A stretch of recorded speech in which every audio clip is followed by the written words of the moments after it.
Thank you so much for inviting me here. I really feel honored. And when Patrick found me, I'm like, well, how did you find me? Because he's asked me to talk about my passion tonight. So I couldn't be happier to be with all of you. I'm going to try to share my screen. I'll ask, for you to feel free to put anything in the chat that you want. If you have questions, Patrick might be able to help monitor the questions, because when I share my screen, I lose some of my visibility of my Zoom. So I'm going to go ahead and share my screen now. And I'm just very excited to be here. You'll probably see that excitement in a few minutes here. All right, so just wanting to make sure that you're seeing the big screen, not my in-process screen, right? Yes, thank you. Thank you, Katie. So tonight is focusing on encouraging creativity and critical thinking in your children, whether those children are your students or your children. And of course, I couldn't resist sharing. This is a picture of my granddaughter, and she's in the middle there. So that's her first painting experience, I think. So I told Patrick he didn't need to read the biography of me, because I'm going to share my lenses from which I come through my work.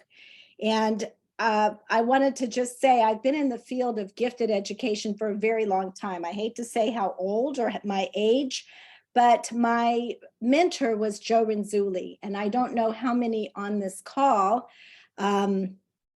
are interested in the field of gifted education, but he was my mentor. He was at the University of Connecticut. He's a retired professor there.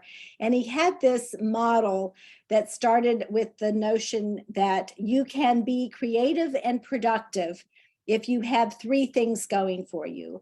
And one is task persistence, one is creative thinking, and the other is just sort of high academic abilities. And he described this creative productivity within a context. If the children are motivated to do this, they will do what they call investigations. And I have always, so since 1979, I've been doing investigations with children. And that's why I say I've been in this area for a long time. Before I received my doctorate degree, I taught and coordinated both in general ed classrooms and gifted programs in 4 states. Well, and now in Washington, so Connecticut, Virginia, New York, Illinois, and I had to become a curriculum developer. So my lenses is always, how can we make curriculum interesting and fun? So that's where that comes from. My PhD was in special education. I will share with you why that is important in a minute, but my mentor was Dr. Merle Carnes, and she was the one that took creativity to Head Start programs, and her grant was called BOAST, Bringing Out Head Start Talents, BOAST.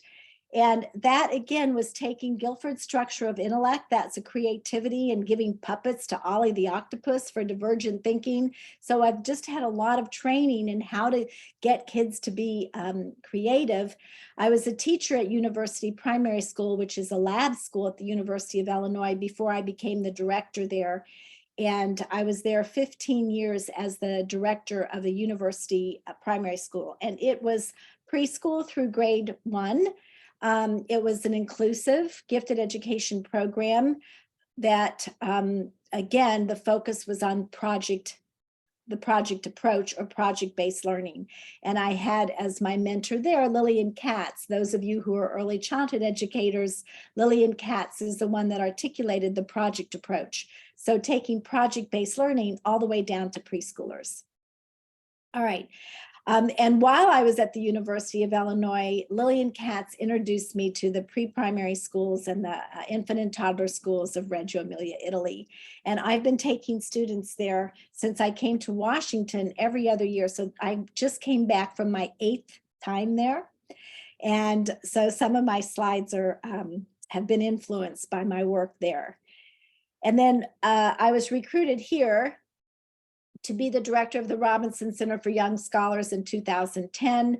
I did that for 10 years. And on my birthday, I went into the dean and I said, I would really like to have some time just as a regular faculty member without administration duties and without the liability of hundreds. We had 800 kids on campus in the summer at the Robinson Center for Young Scholars. And if anybody wants to learn more about their enrichment programs, I developed the Saturday enrichment program there. It's totally, there's no criteria for getting in. It's totally fun classes, and anybody that receives free or reduced lunch still gets tuition waivers.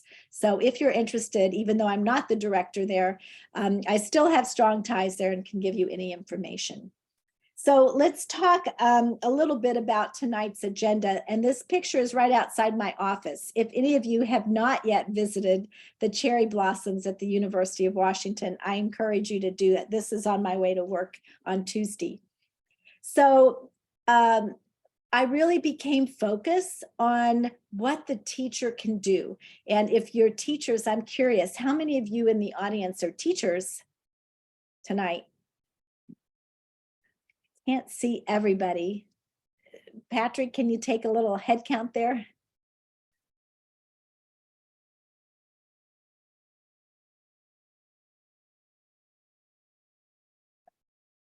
About half.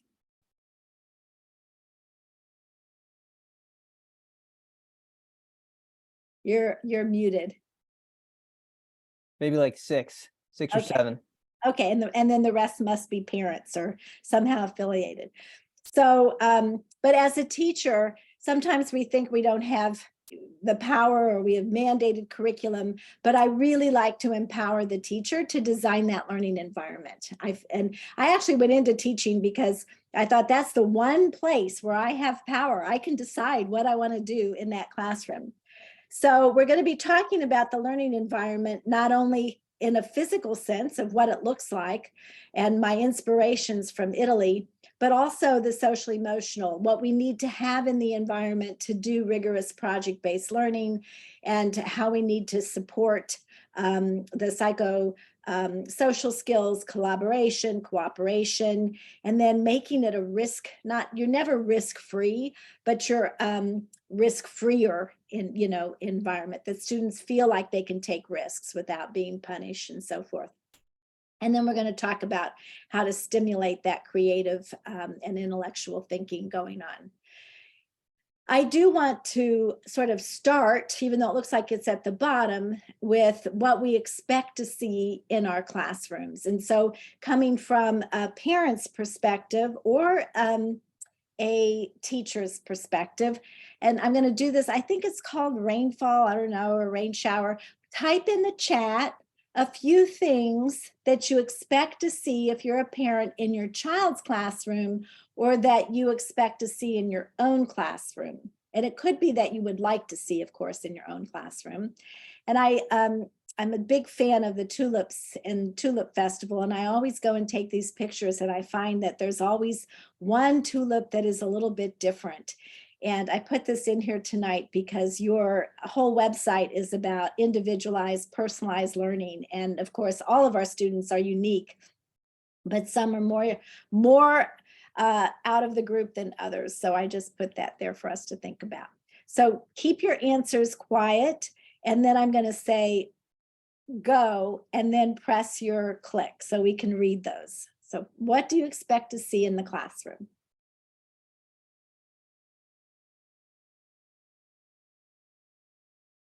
I'll give you a few minutes.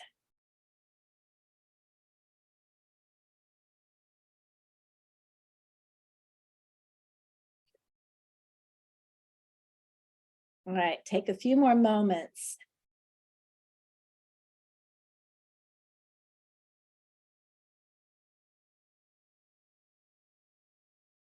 All right, if you haven't pressed go, let it rain, go.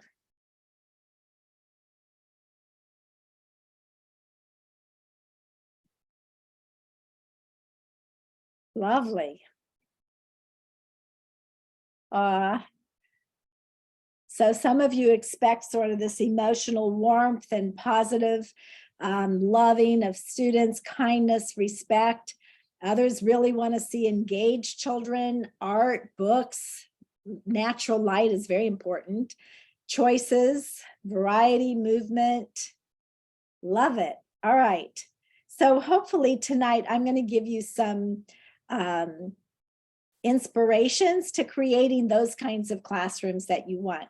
And if you're at home and you're creating spaces for your children at home, think about the spaces that I'm going to share in terms of a workshop space or an atelier like I saw in Italy, and try to create that in your own home. All right.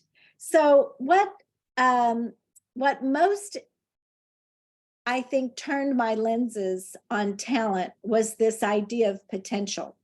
I had a baby born 2.5 pounds, 2 pounds and 10 ounces. And I was at a junior great books conference. Are you familiar with junior great books at all?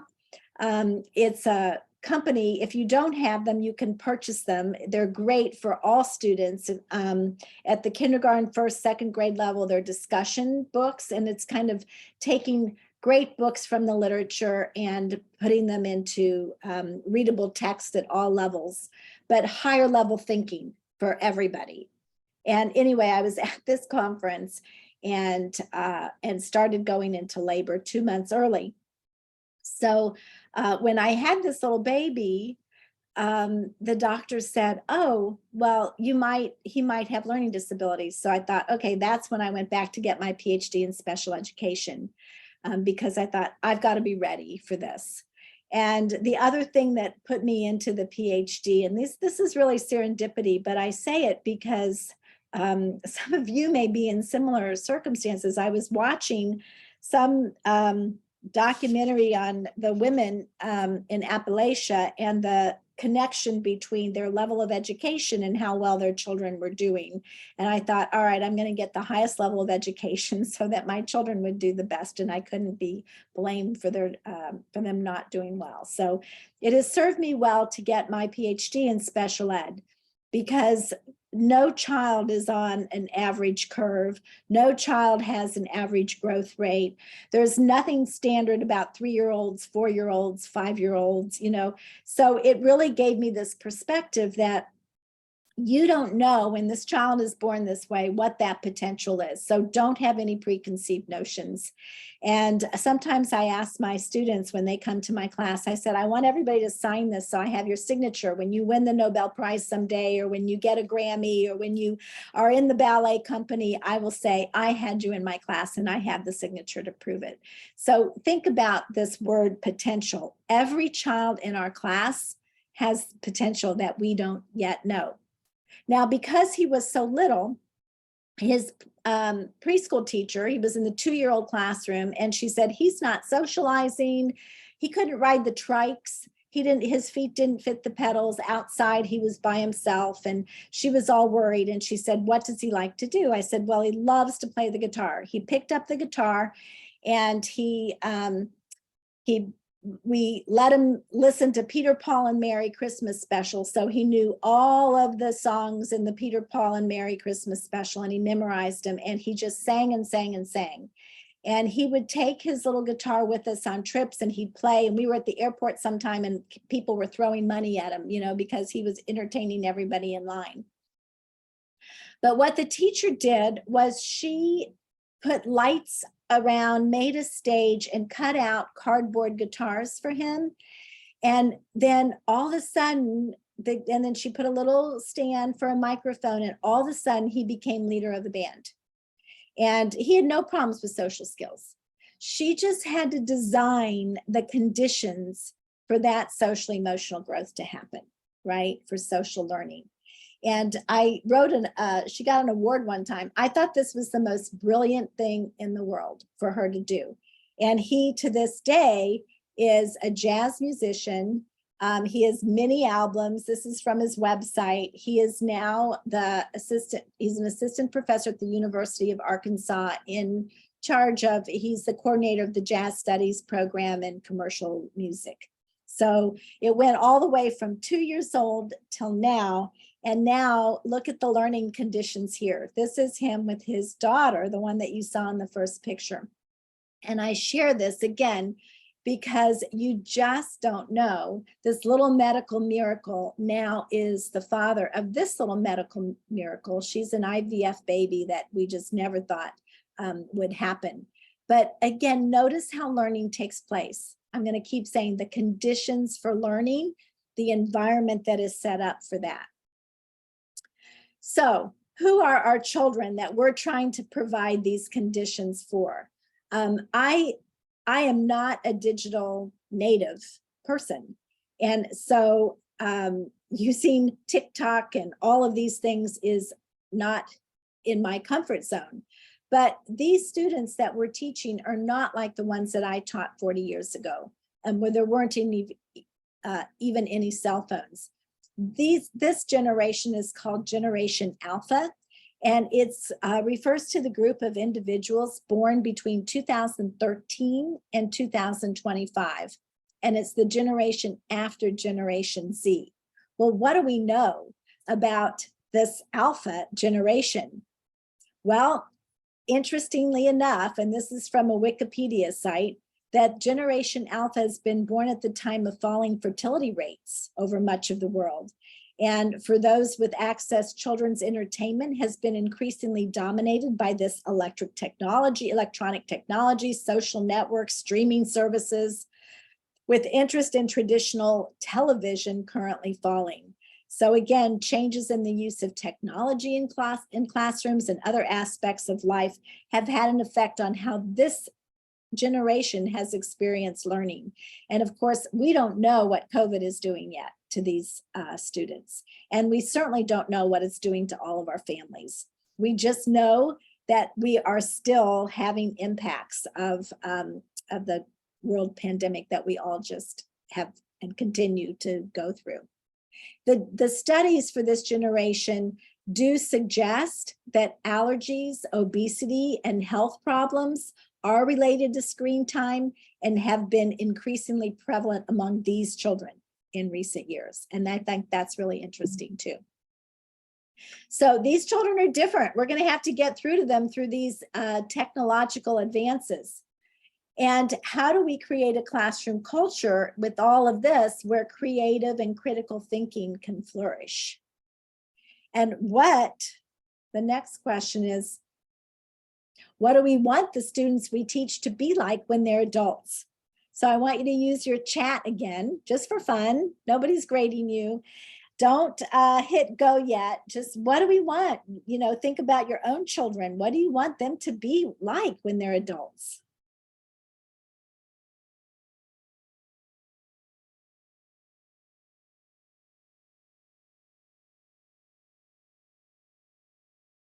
Give you about 1 minute.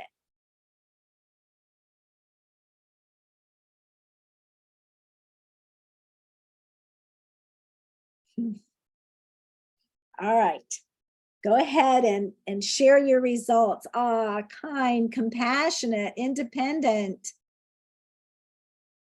Lovely. I don't see anything in here about math whizzes or doctors or lawyers or engineers or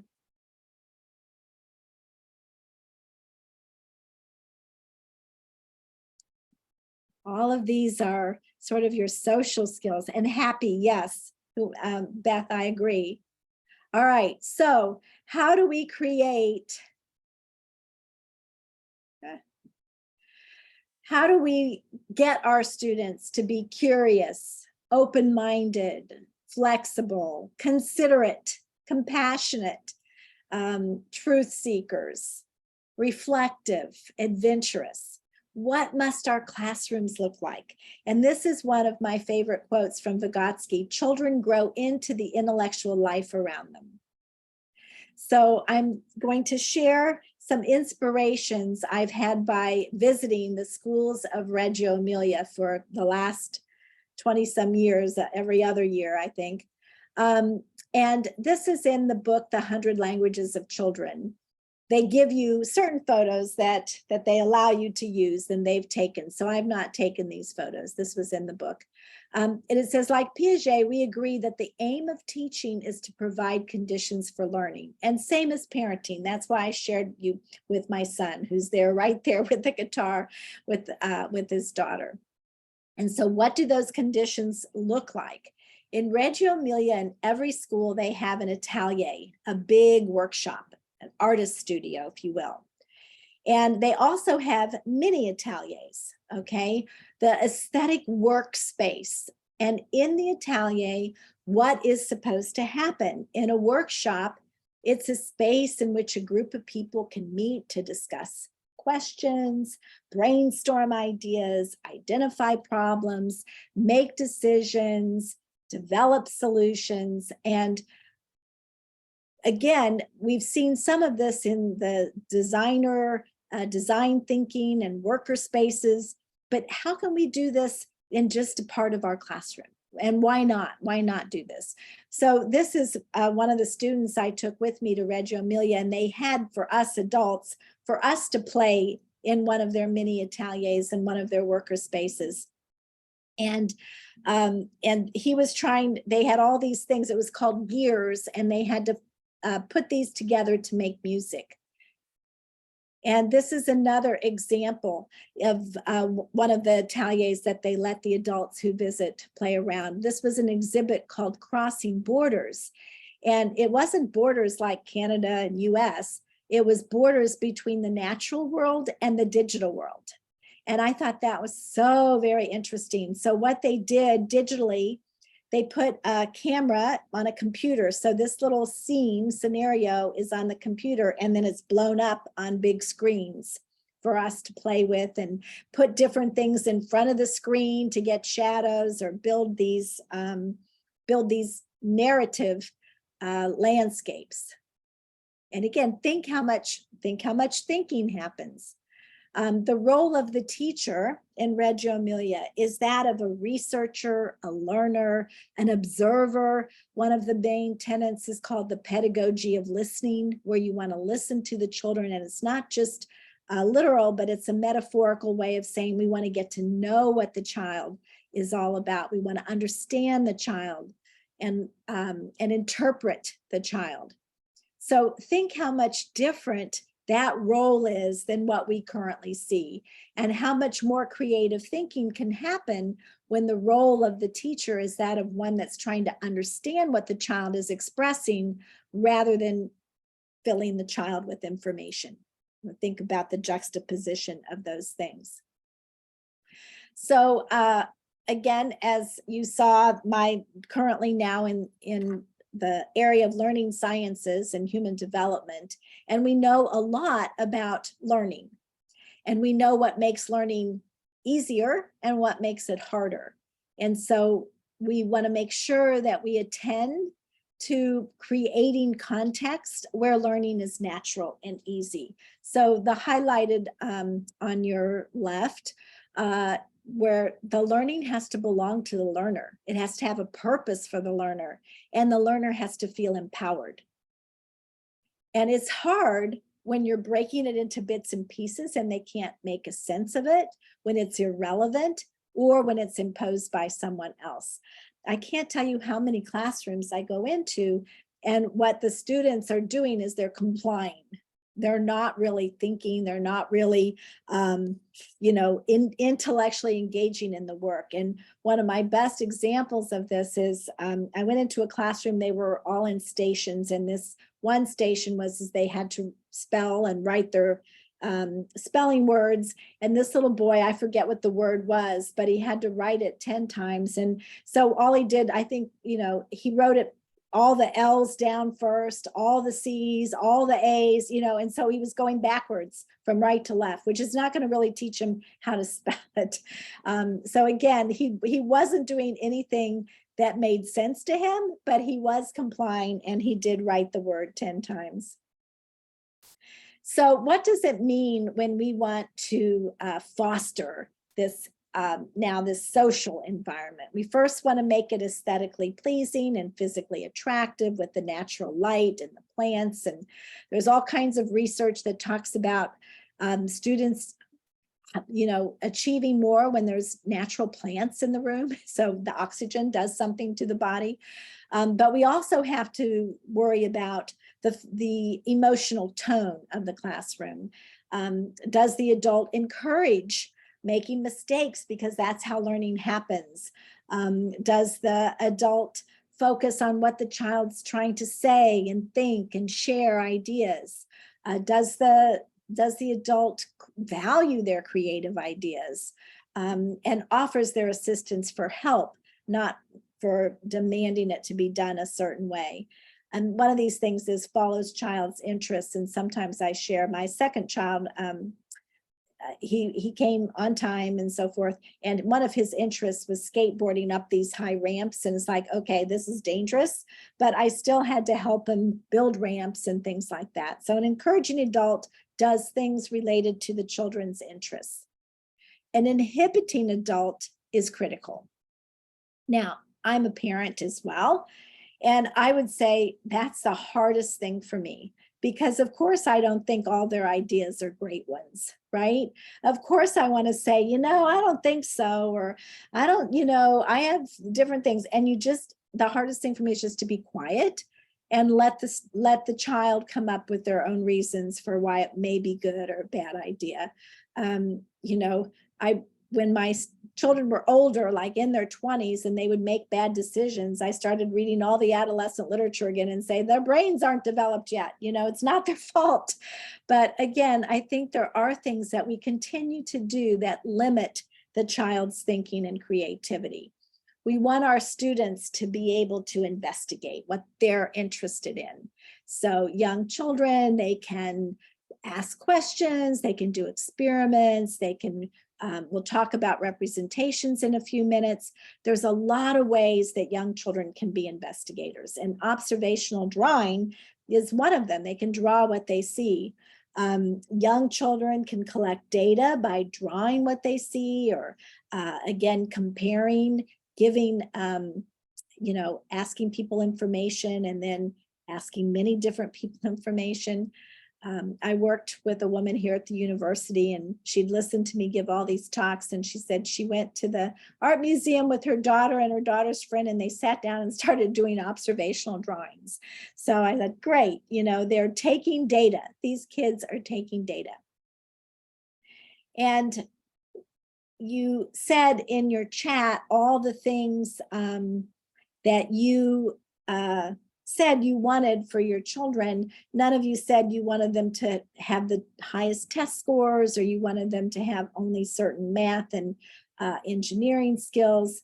What we want our children to have is what Lillian Katz talks about as intellectual goals, that the intellectual emphasizes reasoning, hypothesizing, predicting, the development and analysis of ideas, and the quest for understanding. So I see this great question here from Christine about how can you form a simple workshop at home? We just called it our art room. And I set up my son's little desk. And now when I've come back from Reggio, I'm much more careful and intentional about how I set it up. In the old days, I just put crowns and paper and paint out. And now I color code the crowns. I color code the pencils. In fact, I just brought back from my granddaughter the same kind of pencils, the big, fat, chunky ones that you can use when children are very little. And they do a lot of color coding to make it beautiful and aesthetic. Just having materials available for them. One of the things that I learned from my colleagues in Reggio Emilia is you don't have to have 8.5 by 11 pieces of paper, so you don't want to waste all of that.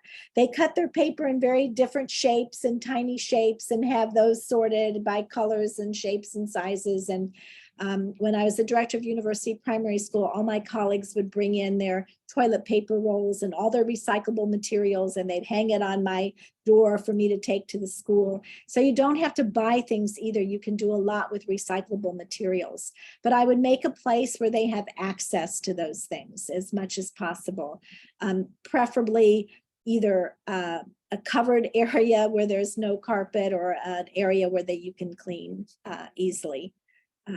Yeah, we used to put sort of a plastic tablecloth on the carpet and put the tables on the plastic tablecloth. So, and I appreciate the question so much. The workshop focus, when we think about a workshop, we think about iterative thinking. And this is from the new, you call it NIAC here, the National Association for the Education of Young Children. In Illinois, I called it NACY. And in this chapter, they talk about playful learning, and they talk about iterative thinking. So both teachers and parents, when children come up with ideas, it's good to talk to them. Why are they, what makes you think so? Why are you thinking about this? And tell me more about this. But always allow them to go back and revisit their ideas. None of our first ideas are always our best ideas, right? So if they can go and revisit their ideas, then they get the idea that there's always something interesting to improve and put there.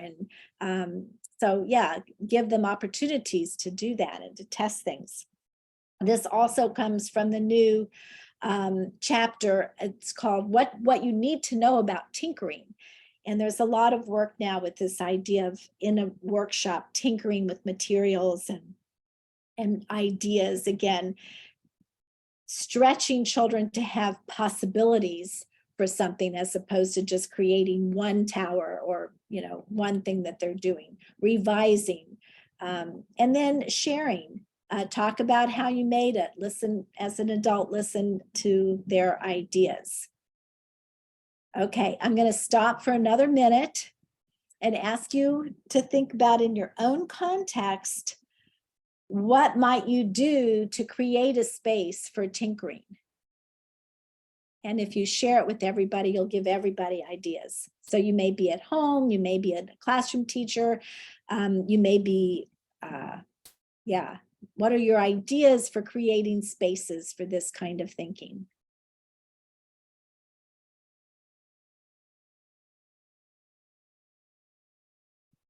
And you can share as soon as you type it in.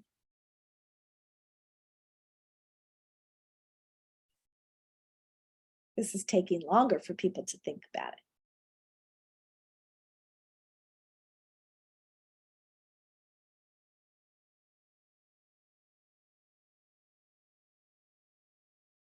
All right, share whenever you want to.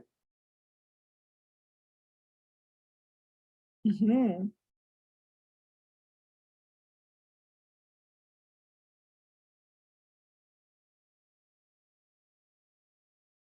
Oh, great. Great.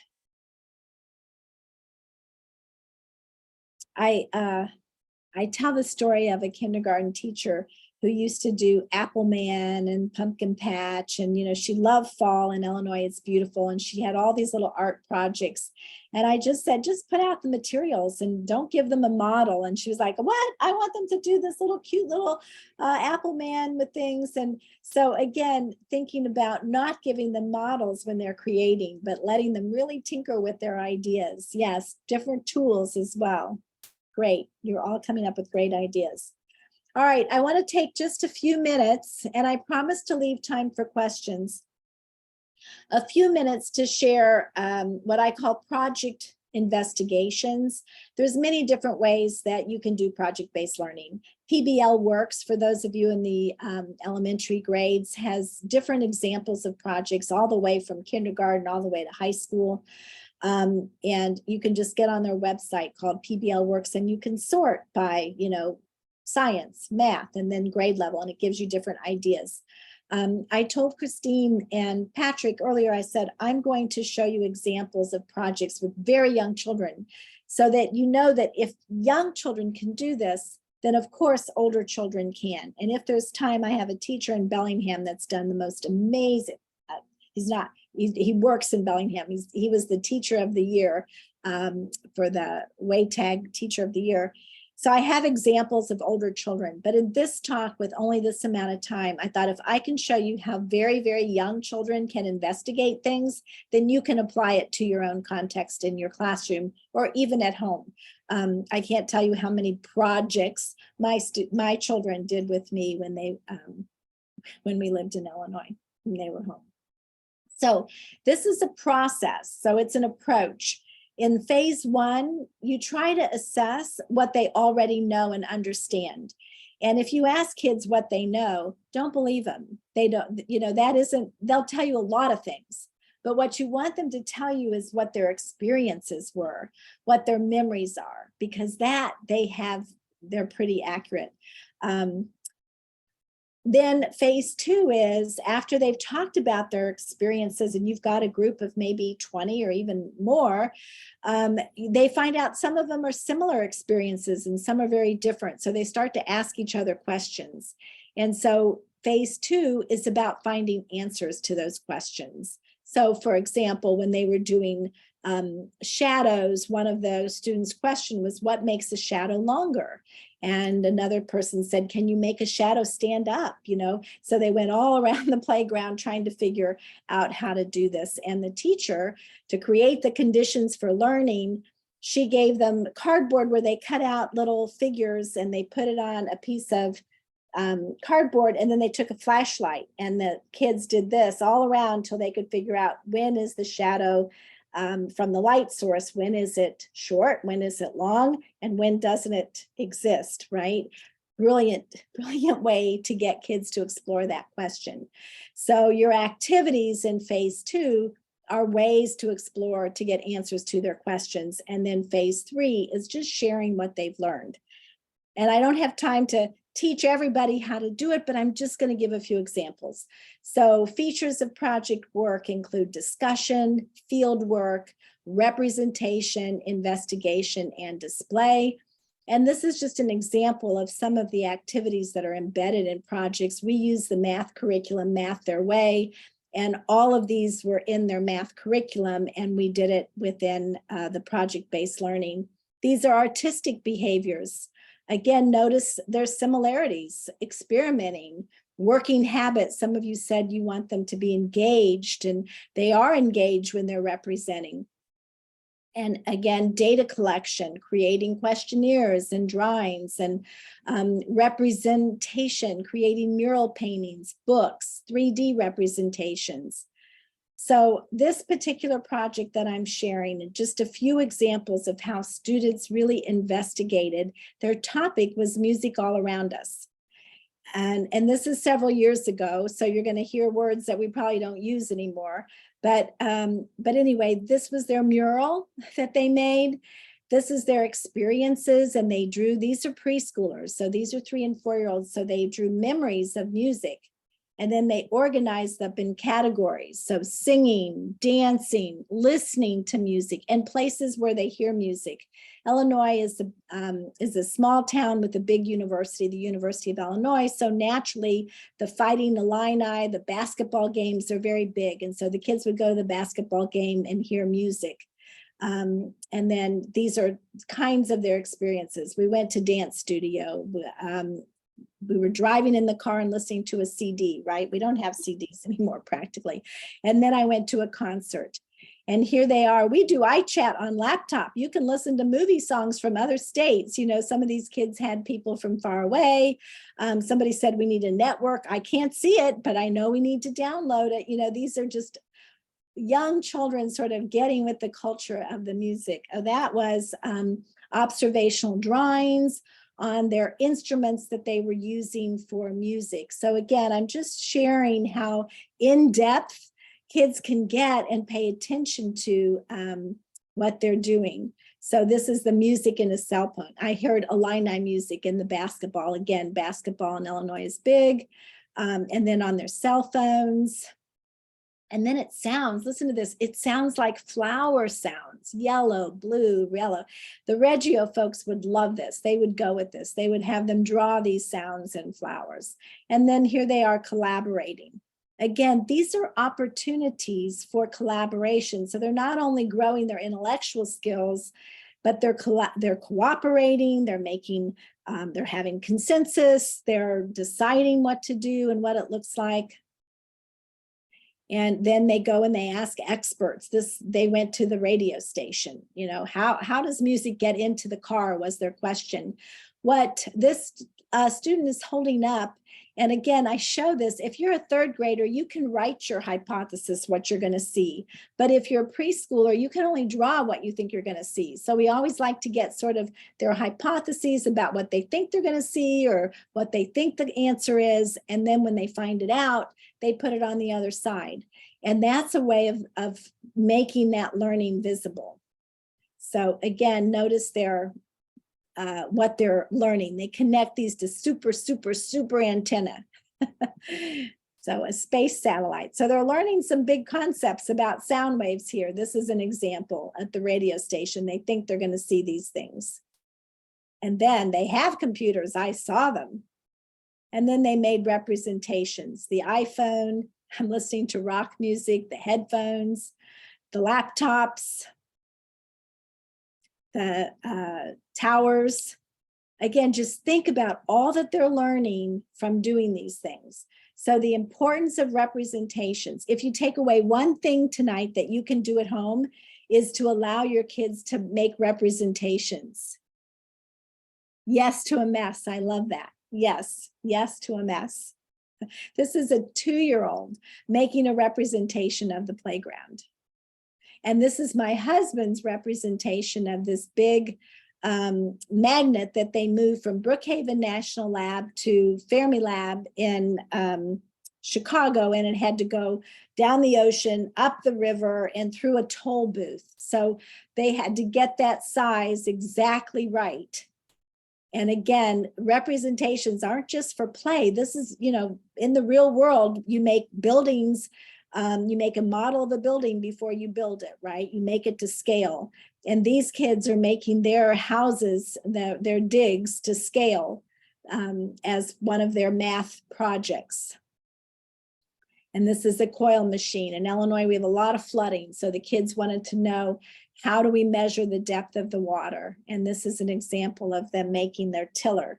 Again, just making a representation that shows they know that they can't cover certain parts of the machine or get too hot, it'll burn.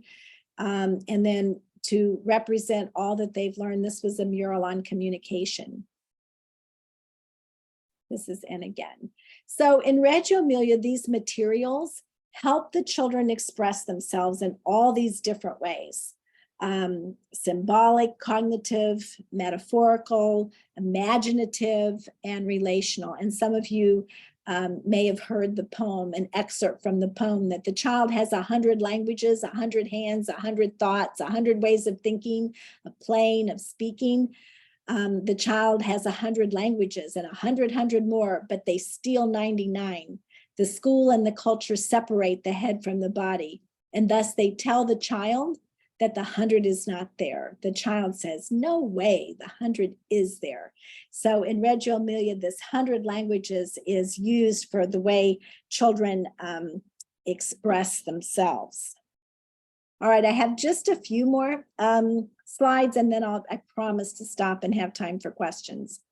This is one of my favorite pictures from Reggio Emilia. My student took it, and I call it my thinker. And this quote, creating habits of mind. When thinking rich language pervades a learning environment, when it sees regular use by teachers or parents and learners, it provides not only information, but also an invitation to embrace and cultivate certain habits of the mind. And so when we make visible to students, when we say things like, I hypothesize, I believe, I doubt, we ask them, we say, I ponder this, or I'm thinking about, or I'm contemplating.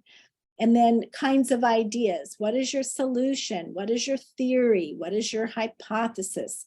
The little 3-year-olds walk around with clipboards a lot at university, or they did when I was there at University Primary School. And we'd have visitors because we were lab school. And the visitors would say, oh, they're so smart. They're going around asking people what their hypothesis is about how something works. And that's because they've heard the teachers say these things. You know, they've heard the teachers say, what is your prediction? What if you do this? What is your hypothesis? What are you pondering? You know, so they use the language of thinking. And then pretty soon the students start to use it too. Again, myths about creativity, that it's confined to the arts. There's a lot of creativity going on when students are building their representations of things that they're seeing, you know, that they're actually seeing, like the tower or the computer. Creativity equals fun, but it's challenging sometimes too. So again, just what is it in our everyday lives when we try to design something? It's really challenging. So these are some myths that we can break. And one of my favorite authors, and again, is Alfie Kohn, who says the goal is to create a learning experience that arouses and sustains children's curiosity, enriching their capacities and responding to their questions in ways that are deeply engaging. I think this is one of the pictures I wasn't supposed to take in Reggio Emilia, but they had this out on the table as a way of teaching children where to put back the supplies. And I love that, right? They have all these tools. Look how neatly they are laid out. And then there's spaces for everything to be laid out in their atelier. That's what they were going to use. The ability to challenge children intellectually is the critical ingredient that differentiates the ordinary classroom from the distinguished one. And I think when we use the language of thinking, when we ask them to design and create, we are challenging them. We are offering them possibilities. My field has always been gifted education or talent development.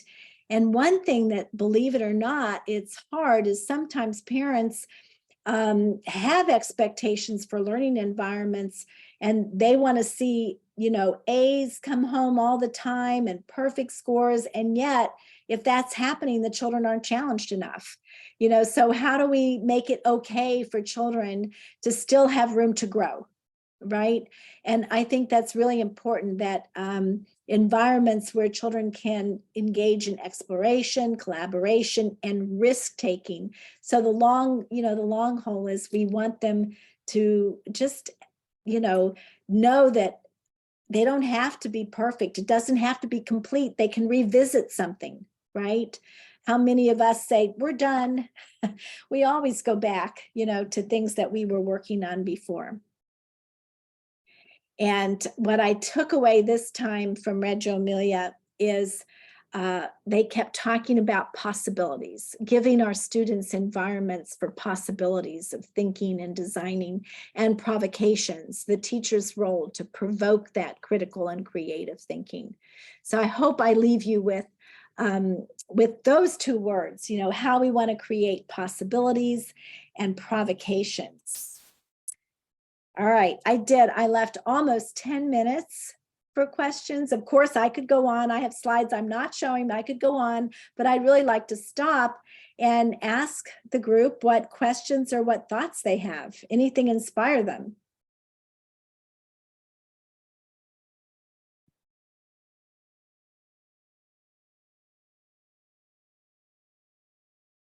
And yeah.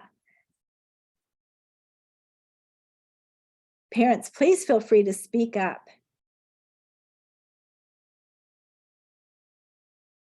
That was actually a question for you, Nancy. If you like, there's the two camps of the parent and the educator, but parents are also educators. There's a lot that right foster at home. So like, just thinking the parent mindset, it may seem very overwhelming to think like, I don't know how to do that with my kid at home. So like a home project, having the space, what does that look like with a kid, Yeah, them asking a question and we go with it, or kind of a yeah. little more about that? A home project might be cooking something for dinner, or doing something in the community, providing something that, well, for example, I have a mother and a child that collect, and again, this is in Illinois, that collect mittens for winter in Illinois. And they did this again together. It started out really little. The child thought that he had some kids in school that needed some mittens. And so they went out, and this became a huge home project. And then it happened every year. The people that gave mittens one year wanted to come back and give it another year. So something that is a community project could be a home project. Another home project might be, building bird cages or bird feeders, and, things like that in the garden. Or one of the most famous projects in Reggio Emilia is they built a playground for the birds. They wanted to observe the birds come and drink water and have a bird bath. So some gardening might be a good home project. Here in the Northwest, it's forever green, right? So you can do this all year long. You can, or capture water, sustainability issues, recycling issues, those can all be home projects. Does that help? How do you encourage children to read books? Well, first of all, books for my children were like Christmas presents every day, So I think I would find out what books they're interested in. And, one or two might be, like open them up as, that, or talk to them about, say they do want to build a bird feeder. Maybe bring books of different birds and find out which bird lives here. What are we going to see? That can be a whole thing about which birds are you really going to feed and what do they eat, or something that the child wants to do with the books. We had one student who wanted to make paper. That's always a fun thing. If you haven't ever made paper, you can do that pretty easily. And then all of a sudden they started adding things to the paper. Like it got to be this huge project. They'd add twigs, they'd add flowers, they'd add perfume, and so I think once you start doing this in different topics and different subjects, the problem will be they'll tell you to go to the library every day. The problem will be to stop.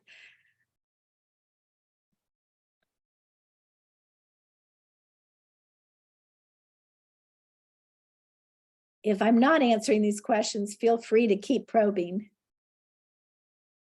Going on vacation is always fun because you can tell your child, okay, today we're going to do one thing that so-and-so picks out. Fortunately, there were only 4 people in our family. So when we went on a week's vacation, we had a day allotted to everybody. But that would be something that they would really need to investigate and plan. If your kids are big into maps, I had a child who was really big into maps and, had to map everything out and what the mileage was and how much gas it would take and how expensive it was, so that was a huge project for him. Yes, a multi-age group like a family. Definitely doing community projects as a family. I always suggest that. One thing, in fact, I just read for the class I'm teaching tomorrow. I teach a course on learning theories, and one of the most motivating factors is helping one's community. So if you have any chance to do a community project as a family, we had in Illinois, because Jacob was a 2.5-pound baby, I always did things for the crisis nursery, so maybe there's a place that your family goes to often, a park, maybe you're going to do something to better the park, but those are good suggestions for families, someplace that you go together, or yeah. And my boys were 4 years apart, so it was kind of always multi-age. I remember coming home and every single towel and every single blanket had been taken out of my closet for them to build a fort from one end of the house to the other. so that you had to crawl through it. And I was like, first I was horrified because everything was out of the closet. And then it was like, they kept that up for weeks, and it was, the two of them building it together. So it depends, what your children are interested in.